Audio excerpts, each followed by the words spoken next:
Hi అండి. దానిమ్మ చెట్టు నాటినాము బాగా వానల కాలము. ఈ ఏడు కాయలకు వచ్చింది మొత్తము. చూడండి ఎంత బాగా కాసినాయో. అయ్యో, మనం నాటిన చెట్లు కాయలకు వస్తే సంతోషమే కదండి. చిన్న చిన్న పిందెలు. అక్కడ జామట కాయలు ఉన్నాయి రెండు ఒకసాట. హాయ్ అండి. దానిమ్మ చెట్టు నాటినాము బాగా వానల కాలము.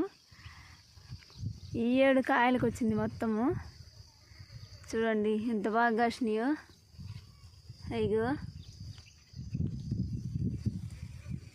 మనం నాటిన చెట్లు కాయలకు వస్తే సంతోషమే కదండి. చిన్న చిన్న